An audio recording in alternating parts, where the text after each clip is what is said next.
மே மாதம் திரு நரேந்திர மோடி அவர்கள் ஆட்சிக்கு வந்த பிறகு 2014 ஜூலை மாதத்தில் திரு தீனநாத் பத்ராவோட ஸ்டேட்மெண்ட்டை தயவு செய்து எடுத்து படிங்க. தீனநாத் பத்ரா மிக தெளிவாக நான் கவர்மெண்டல் எஜுகேஷன் கமிஷனை நாங்க அப்பாயிண்ட் பண்ணுவோம்னு சொன்னார்.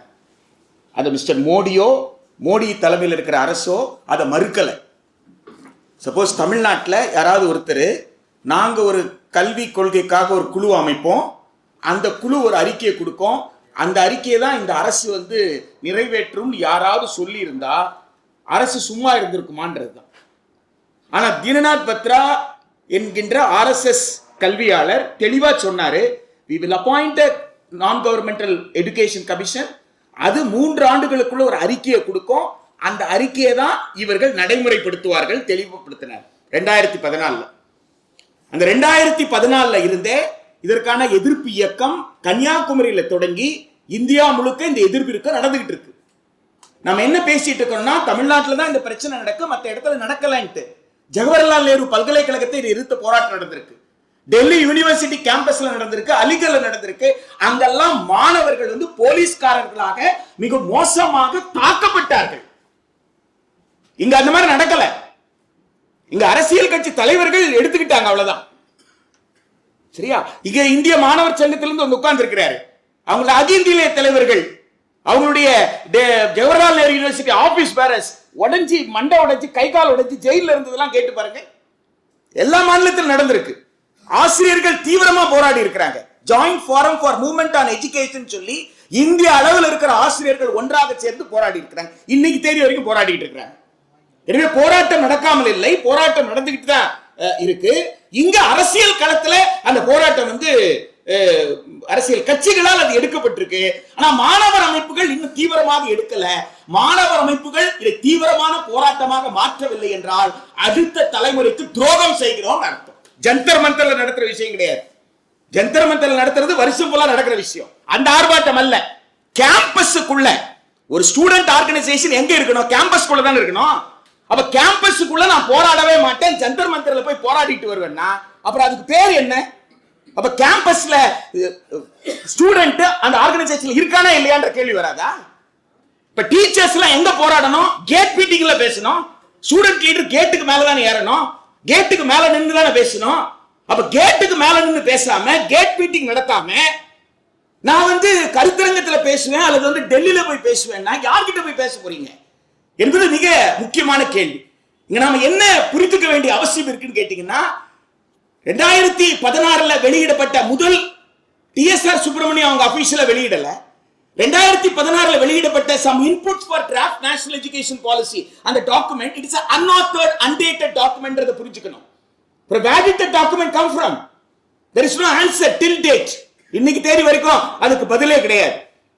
ஆனா அதை வச்சு தான் டிஸ்கஸ் பண்ணோம். 2016 அதை வச்சு தான் டிஸ்கஸ் பண்ணோம். அதற்கு பிறகு அவங்க என்ன செய்தாங்க? 2019 கஸ்தூரிரங்கனுடைய அறிக்கையை வெளியிட்டாங்க. 484 பக்க அறிக்கை. தயவு கூர்ந்து அந்த 484 பக்க அறிக்கையை படிச்சு பாருங்க. 17th சாப்டர்ல தான் போர்ட் ஆஃப் கவர்னன்ஸ் பத்தி பேசுறாங்க.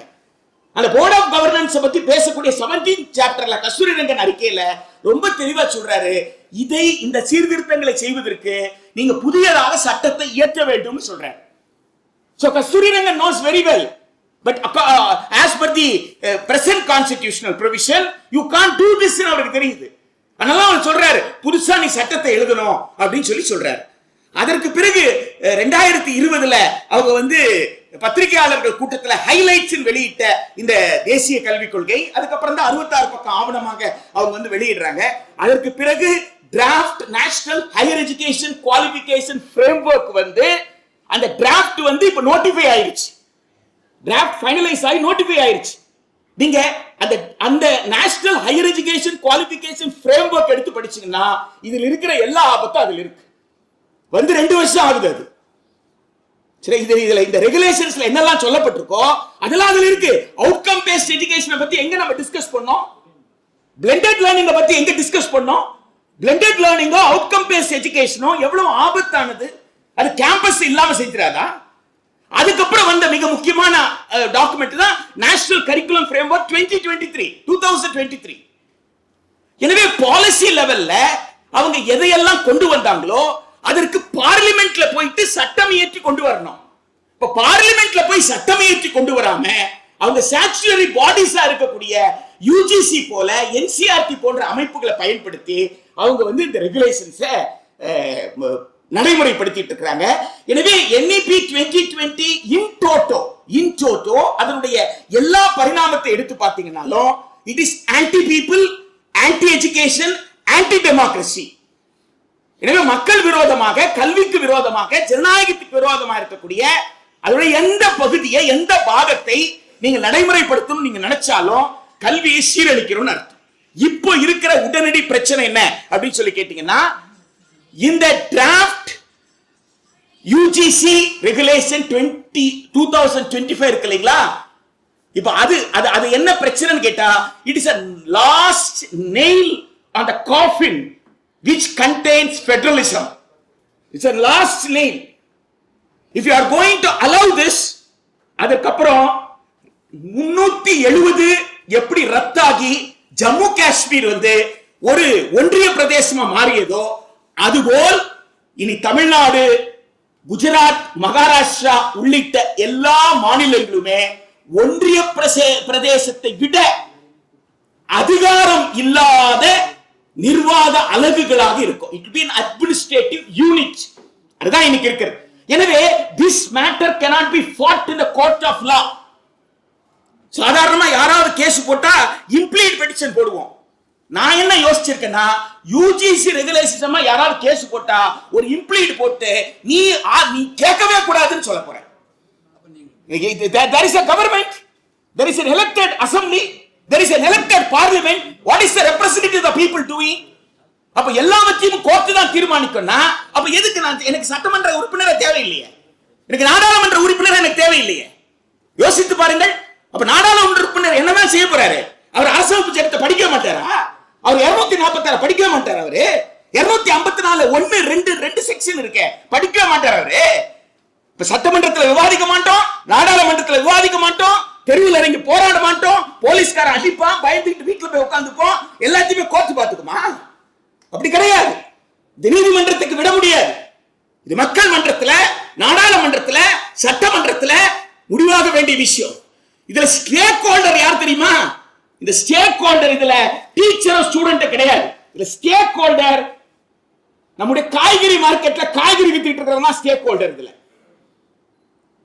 கூலி தொழிலாளி தான் ஸ்டேக் ஹோல்டர், மீன்பிடி தொழிலாளி தான் ஸ்டேக் ஹோல்டர். ஏன்னா அவனுக்கு தான் என் பிள்ளைய படிக்க வைக்கணும், என் பொண்ணை படிக்க வைக்கணும் துடிச்சிட்டு இருக்கிறான். அவன் கிட்ட போய் எப்ப உன் பிள்ளைக்கு நாளைக்கு கல்லூரி கிடையாது சொல்லணும்.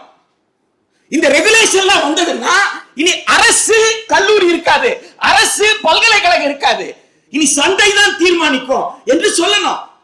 உன் பிள்ளைய வெளியேற்றத்துக்கான எல்லா வாய்ப்புகளும் இங்க கொடுத்திருக்காங்களே தவிர உன் பிள்ளைய உள்ள கொண்டு ஒரு சப்போர்ட் சிஸ்டம் கொடுத்து அந்த சப்போர்ட் சிஸ்டம் மூலமாக அவன் டிகிரி முடிக்கிறதுக்கான வாய்ப்பு இல்லை. இல்லன்னா என்ன நடக்கும் கேட்டா, எம்எல்ஏ ஓட்டு கேட்க போகும் பொழுது ஏயா இவ்வளவு பெரிய ஆபத்து நடந்திருக்கு, நீ ஏயா எனக்கு சொல்லலாம் கேட்க மாட்டாங்க. காஞ்சிபுரத்தில் கேட்க மாட்டாங்களா? கேட்க வைப்பேன். வந்தா கேளுங்க, எங்க போன படிச்சியா, வக்கீலாச்சு இல்லையா, மாணவர் அன்னைக்கு செயலாளராக இருந்திருக்கிறியே, ஏன் என்கிட்ட காஞ்சிபுரத்துல சொல்லல? எதுக்கு மாலை கடையில பேசல இல்லையா? எதுக்கு பஸ் ஸ்டாண்ட்ல, காஞ்சிபுரம் பஸ் ஸ்டாண்ட்ல இதை பத்தி பேசல? சொல்லி இருக்கலாமே. நான் விவசாயி தானே, நான் எழுதல இல்ல, நான் படிக்கல இல்ல, என்கிட்ட ஏன் பேசல?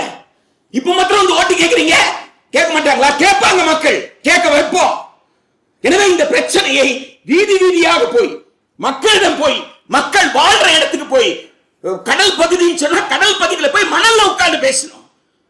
விவசாய மக்கள் என்றால் மரத்தடியில உட்கார்ந்து திண்ணை பிரச்சாரம் செய்யணும். இந்த ஆவணத்தை கையில் வைத்துக் கொண்டு இது பேர் ஆபத்து, இந்தியா என்கின்ற தத்துவத்தை சீரழிக்கின்ற, கூட்டாட்சி தத்துவத்தை அழித்தொழிக்கின்ற, மாநிலங்கள் என்று ஒன்றை இல்லாமல் செய்கின்ற மிக ஆபத்தான வரைவு. எனவே பிப்ரவரி மாசம் 6ஆம் தேதிக்குள்ள நீ எனக்கு கருத்து சொல்லுன்னு சொல்லி மார்ச் ஏப்ரலுக்குள்ள நீ நோட்டிஃபை பண்ணுவேன்னு சொன்னா ஒரு மிகப்பெரிய போராட்டம் இந்தியாவில் வெடிக்கும் என்பதற்கான ஒரு மிகப்பெரிய தயாரிப்பு பணியை மக்கள் மத்தியில் போய், களத்தில் போய் செய்ய வேண்டிய பொறுப்பு நம் எல்லோருக்கும் இருக்கிறது. அதனாலதான் இந்திய ஜனநாயக மீட்பு இயக்கம் பேரை பாருங்க, ஜனநாயக மீட்பு இயக்கம்னு என்ன அர்த்தம்? ஜனநாயகம் தொலையுது, தொலைந்த ஜனநாயகத்தை காக்கின்ற இயக்கம் என்று பொருள். எனவே இந்த Indian redemption democratic redemption movement எடுத்திருக்கிற இந்த இயக்கம் என்பது மக்கள் மத்தியில ஒரு மிகப்பெரிய பரப்புரையாக, கலந்துரையாடலாக, மக்களின் உரையாடலாக மாற்ற வேண்டிய பொறுப்பு நம் எல்லோருக்கும் இருக்கிறது. நாம் எல்லோரும் சேர்ந்து அந்த பணியை செய்வோம் என்று சொல்லி நிச்சயமாக இந்திய அரசமைப்பு சட்டத்தை சிதைக்க அனுமதிக்க மாட்டோம். சிதைக்கின்ற யுஜிசி ரெகுலேஷன் 2025 திரும்ப பெற வைப்போம் என்ற உறுதியோடு இந்த அவையில் இருந்து நாம் செல்வோம் என்று சொல்லி வாய்ப்புக்கு நன்றி கூறி அமர்கிறேன்.